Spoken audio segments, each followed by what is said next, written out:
Hello, everyone. My name is Matthew. I'm an alcoholic.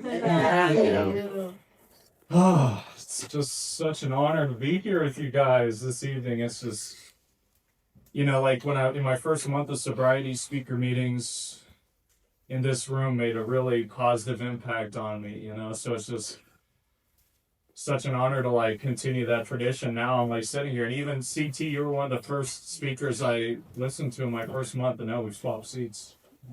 Pretty trippy right now, so I'm just really happy to be here, guys. Set timer. Make sure I don't go under or over.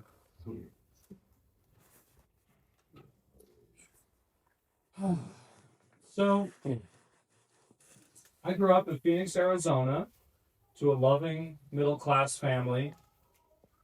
Some of my earliest memories are cuddling in the crook of my father's arm and just feeling so loved. I'll just never forget that feeling. I get glimpses of it sometimes when I'm remembering it, but that feeling I'll never forget. And building pillow forts with my big sister and just hanging out in there and playing games under the covers, just feeling so safe.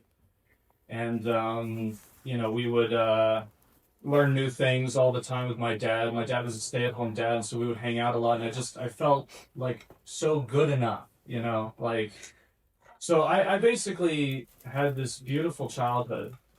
And I was homeschooled from preschool till 6th grade, so basically, my dad took me out of preschool because I wasn't doing too well. I was having trouble reading, and I was having trouble making friends, and I was getting bullied, and I was a really skinny kid. So there was a lot of mistreatment going on, and so they wanted to take me out from that environment. My dad was a teacher, so he thought he could teach my sister and I just his own way. And it was beautiful. He taught us literature, art, poetry, mathematics, science, history. It was just all encompassing. And we had 6 dogs and countless cats, and it was just, for a time, the most beautiful childhood a boy could ask for. Really. But basically everything changed when we got sent back to school, the 6th grade. So my sister, she was able to socialize and make friends and do well in her classes and stuff, and I wasn't. So it was the same school, so the bullying continued, and I just couldn't perform in my classes the way the other kids were, and it was extremely difficult. Some of my memories are taking a test for the first time. So I'd never taken tests before.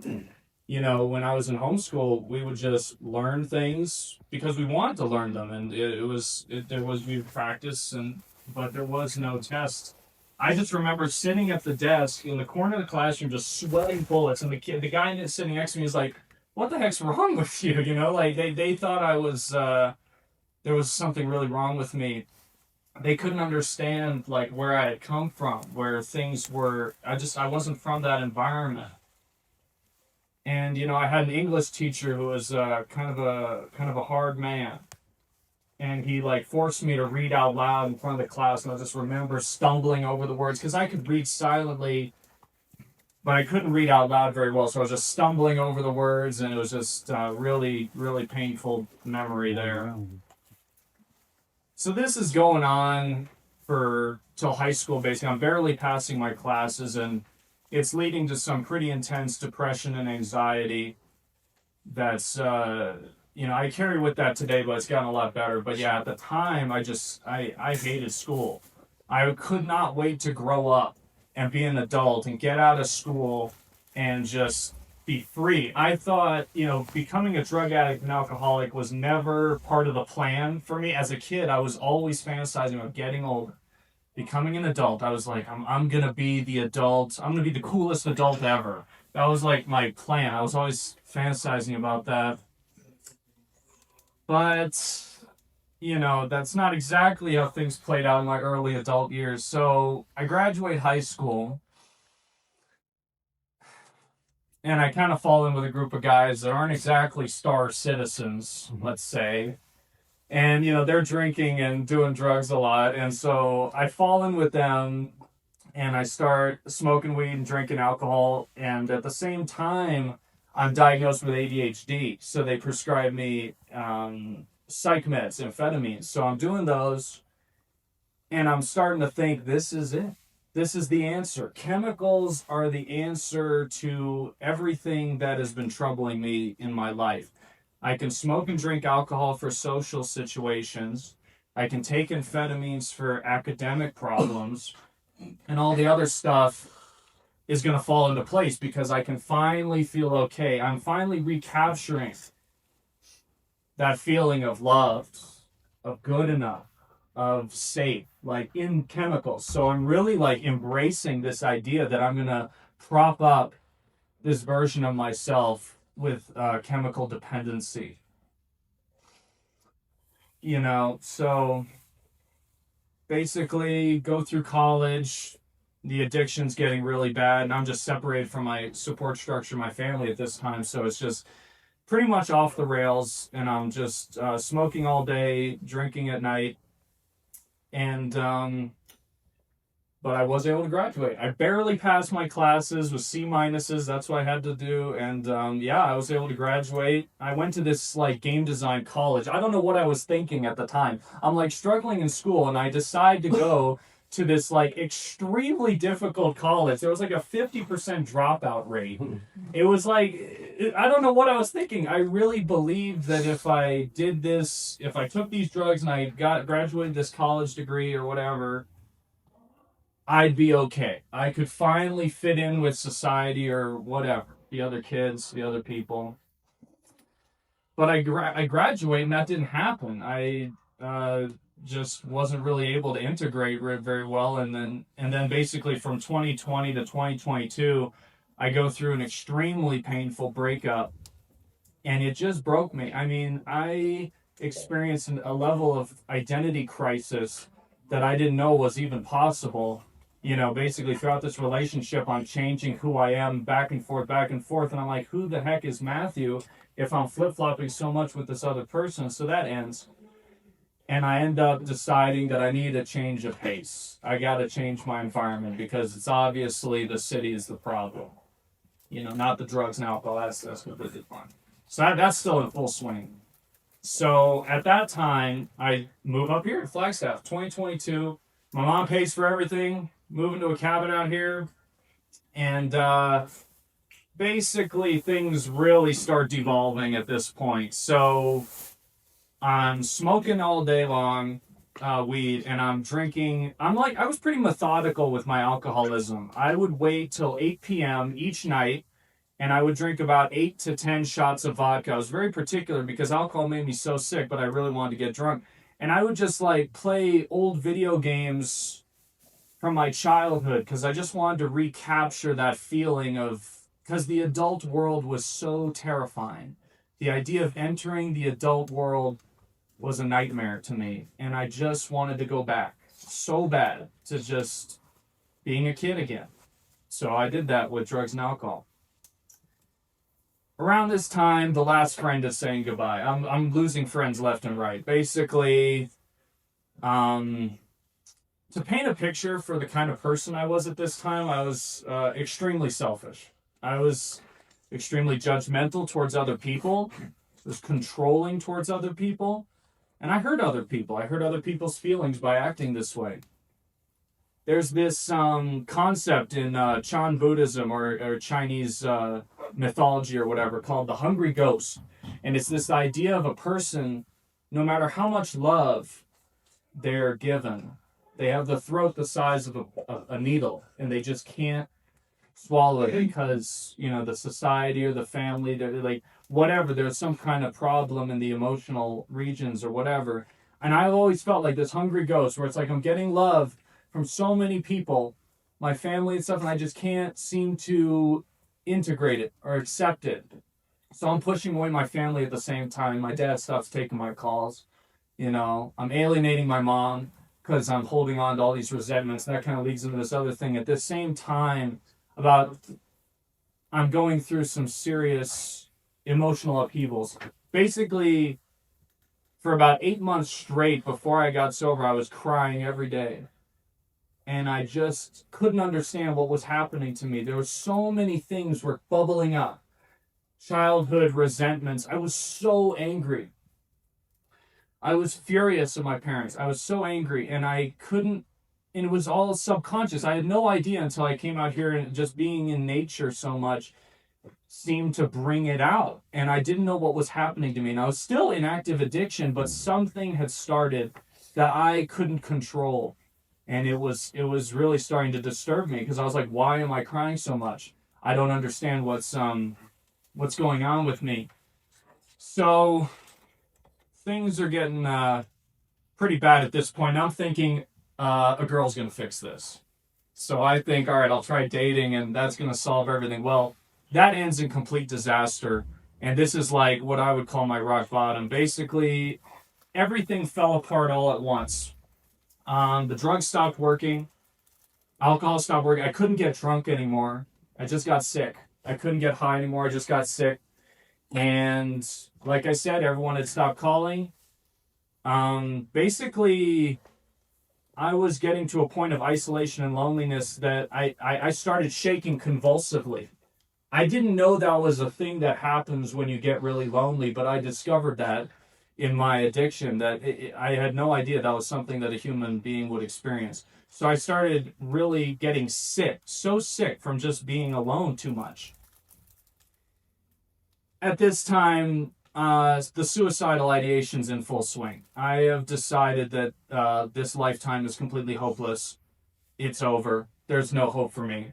So there's a shotgun by my bedside, and I'm just staring at it each night, thinking I would like to use this on myself, but I can't, but I would like to, and just fantasizing about that. And my other addiction is suicidal ideation. That's an addiction for me that I deal with.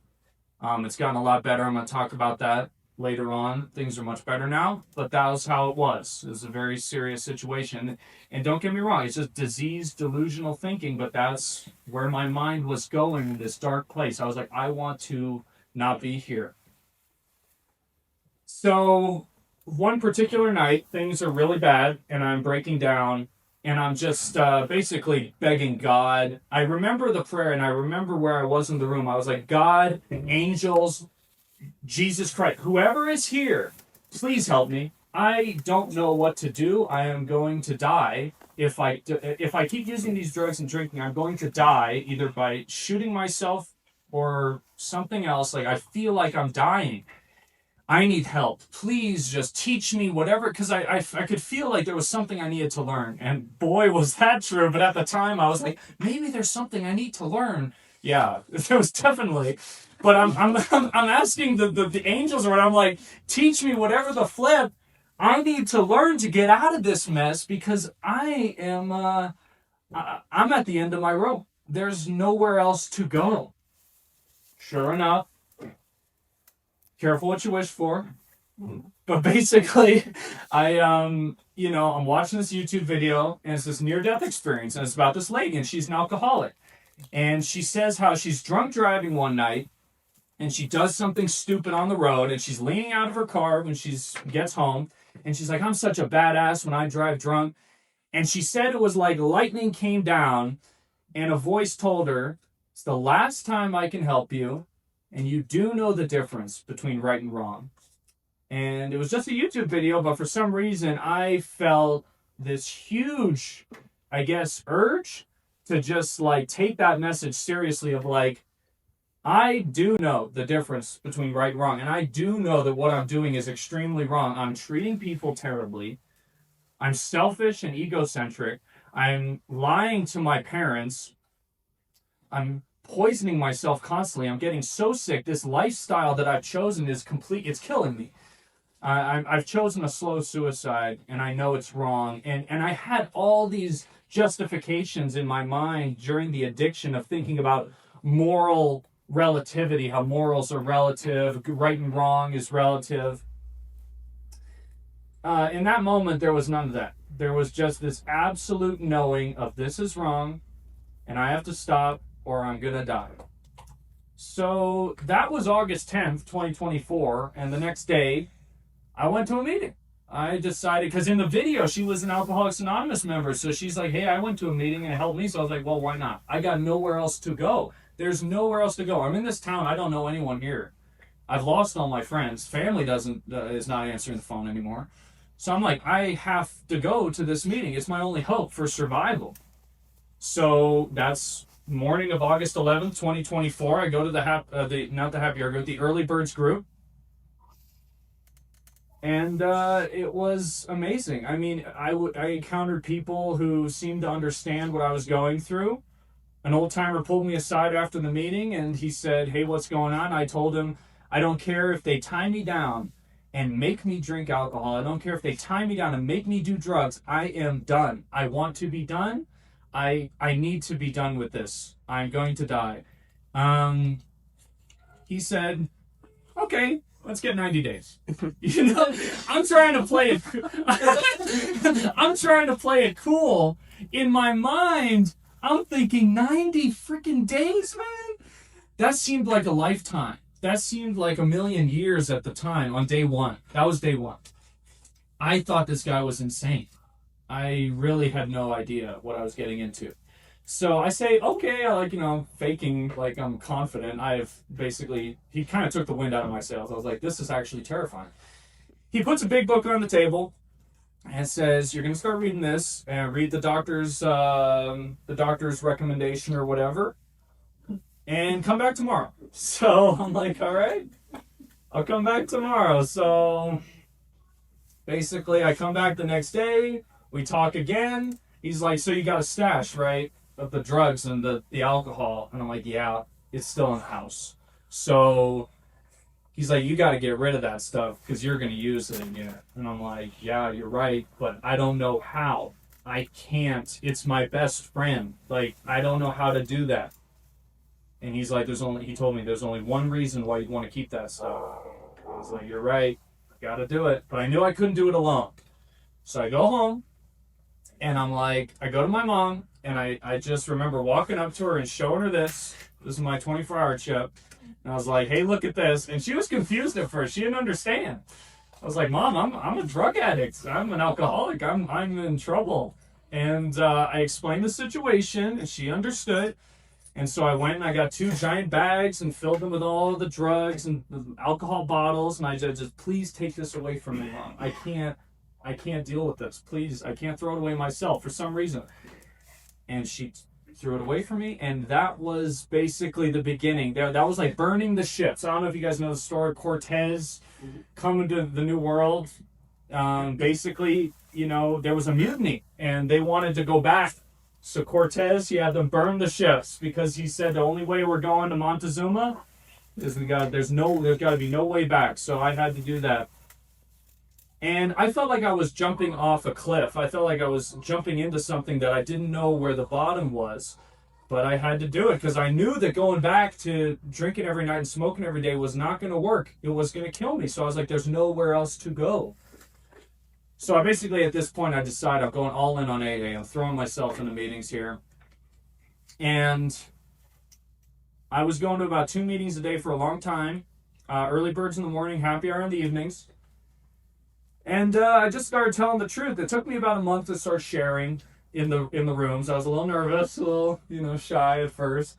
But yeah, just talking about, the drinking, the loneliness, the shame and the fear and the guilt, the crippling guilt of having to lie so much and finally being free of that, but still dealing with the reverberations of that.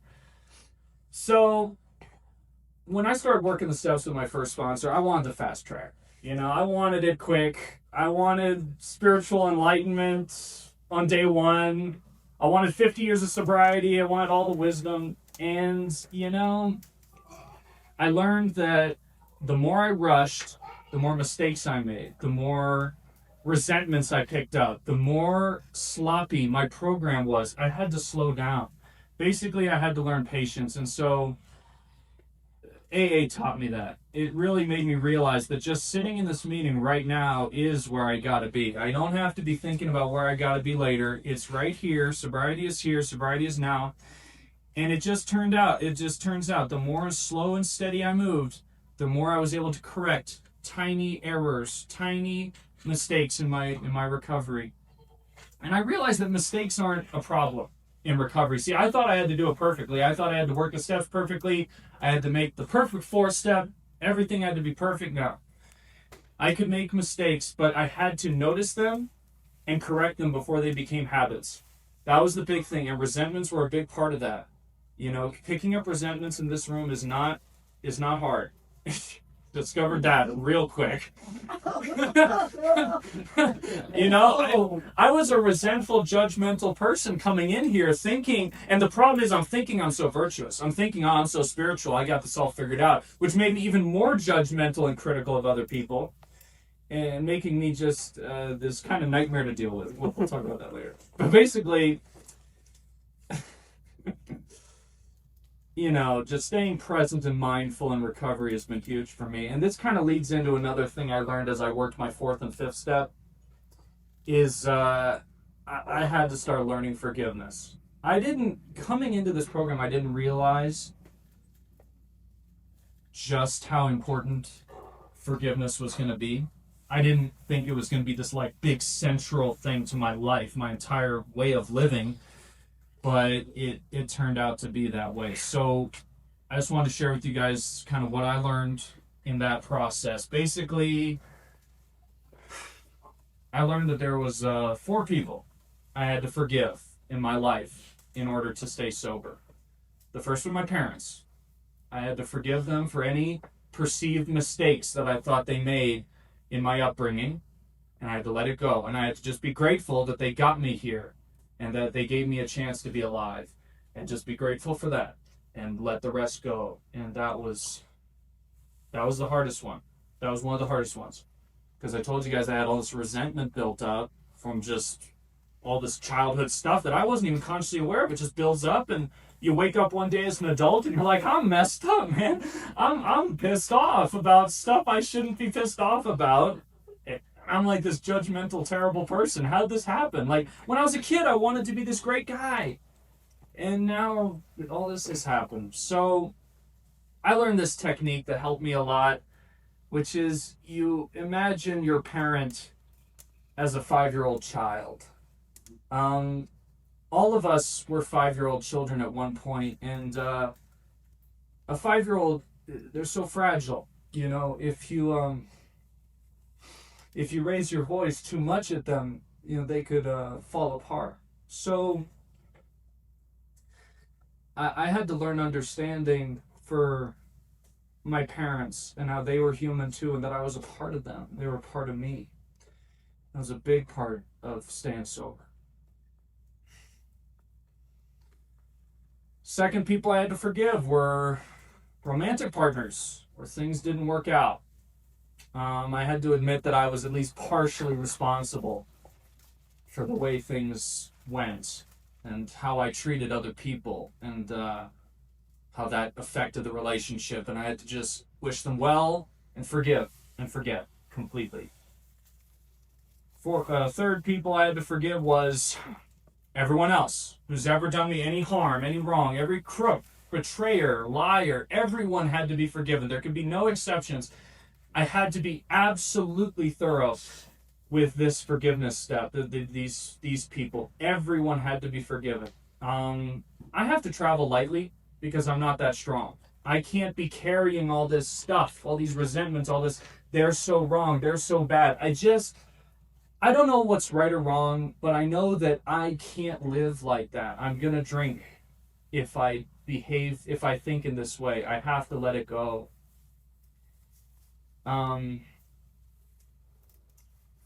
The fourth and final person I had to forgive was myself. I had to forgive myself completely for every cruel, hurtful thing that I'd ever done or said to another person. Every brainless, stupid thing that I said, I had to forgive. I had to recognize that the person who did those things was younger and less experienced. And that was then, and this is now. And that seemed to open the door for living now, in the present and staying sober. So I'm doing all this forgiveness stuff. And as I'm doing this, it's opening a door I didn't know I was opening. It's opening a door with the higher power of my understanding. So when I came into this program, it's a little bit of a know-it-all, a little bit of a cocky person. I had some ideas about spirituality, and so when people would talk about prayer or God, I'd get frustrated. I'd get like, oh, this again, whatever. And I didn't really take it seriously. I had my own ideas about what was spiritual and what wasn't, and I'm gonna do it the right way. I had this idea about doing spirituality the right way. I was so interested in being stylish with my spirituality. I wanted to look good. And the whole time I'm doing this, I'm disregarding things that could really help me. So Sydney's laughing, she knows. So I gotta be honest, I've changed my mind a little bit in this program. Okay, so basically I was becoming more, as I'm forgiving people, I'm becoming more open to this idea of God, and I'm becoming curious about this love connection with God that people are talking about. And so I'm curious, and so I don't know how to start. So I start praying like this. I say, God, could you help me to love you? Could you teach me how to love you? Because I don't know how, and I'm confused, and I'm scared, and I don't want to make a mistake, because I'm thinking I have to do spirituality perfectly, And, I prayed like that for a while, and suddenly things started being revealed to me, and it was shown to me that basically the God of my understanding is the creator of the world, and that he created everything. And I started understanding him through his creation. So I said, I love my best friend Maddie. Well, who created my friend Maddie? Well, God created him. And I started saying, well, who created kittens and ice cream and the forest that I love so much, and going on bike rides and AA and all these people that I love and all these things that I love? And I started realizing it's him. And I say him, it's just a vernacular, just a thing with our language. I don't know what gender it is. I just call it him. It's him. He created all this stuff for me, and he created me, and he loves me. And I was like, of course I love you, God. Of course. And once that perspective was implanted in my mind, it became totally clear. And I started to get used to the idea that I have permission to change my mind. I'm allowed to be a different man than I was 5 minutes ago. I can assume a new identity. I don't have to hold on to this stuff. Just because I thought that in the past doesn't mean I have to hold on to it now. So I've been constantly shedding old beliefs. And the truth is, I just have to keep going with sobriety, guys. I have to keep going, because every month I'm a new Matthew. And every month it's more and more okay to be Matthew. And it's just getting better and better every day. And I'm just so grateful to be here. And I can't drink or do drugs because I get sick. I get sick right here in my heart. It's a kind of spiritual sickness that just is something I don't want to experience anymore. So nowadays I've got fellowship, community. I share a big book study here, and it's just so beautiful. And, coming here and just seeing familiar faces and being with everyone, it's so healing for me. I need to just come in here and say, hey, how are you? That's all I need. Just friendly contact with other people. And I just want to say, I'm not used to this. I'm not used to being in a group of people where I'm feeling so much love and compassion just everywhere. I'm not used to that. I'm used to selfishness and being, telling people they're wrong and being judgmental. So I just want to thank you all for being here and listening to me, because this is new to me. This love stuff, it's new, and I like it, and I'm going to keep doing it because it feels good, and it seems to be a life that works. So I just want to wrap up now and thank God for bringing us all together. Thank AA for bringing us all together. A year ago, I thought my life was over, and I thought I was going to die. And today, I feel like my life is just getting started. So, thank you, everyone, for listening. Thank you.